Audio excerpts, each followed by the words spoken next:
Sarah spent hours preparing for a big meeting. Her notes were neatly stacked, her ideas carefully thought out. She walked into the conference room with confidence, ready to contribute something valuable.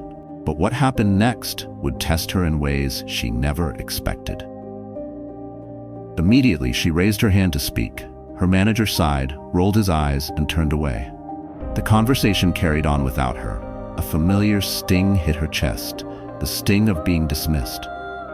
This wasn't new to Sarah. She remembered schoolyards where classmates called her too sensitive or too much. The same bullying she endured as a child had simply changed form. Now it lived in boardrooms, emails, and subtle smirks across the table. After the meeting, Sarah lingered at her desk. Her untouched coffee sat beside her closed notebook, filled with ideas no one heard. In the background, coworkers laughed together. Sarah felt invisible. At home, she stood before her bathroom mirror, trying to steady herself. She adjusted her hair, dabbed makeup, and forced a smile. But her eyes told the truth. Doubt, hurt, and the weight of years of being belittled. Even in Zoom meetings, she'd often be kept on mute the entire time, her contributions brushed aside before they could even be heard. The silence wasn't just technical, it was a reminder that her voice didn't seem to matter.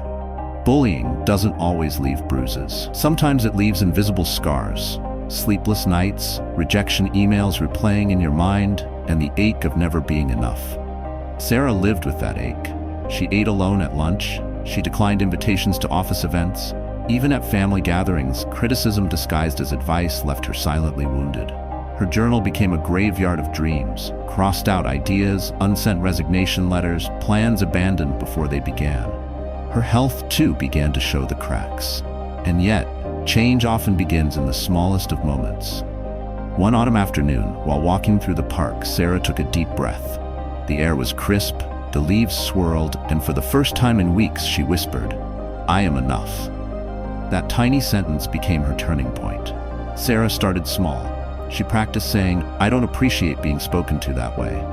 She documented moments of disrespect. She leaned on friends who reminded her of her worth. She reframed the old labels bullies had branded her with. Too sensitive became empathetic. Too much became confident. Step by step, Sarah reclaimed her power. She attended workshops, studied late into the night, and worked on personal projects she once abandoned. She journaled words like, "I choose healing, I choose growth." Slowly, the grip of bullying loosened. Then came the breakthrough. Back in the same conference room where she had once been silenced, Sarah spoke again. This time, her voice was steady, her words clear. Colleagues leaned in. One nodded, another took notes. The same space that once muted her became the place she was finally heard. Her courage rippled outward. A coworker told her privately, "The way you stood up for yourself inspired me." Friends thanked her for giving them strength.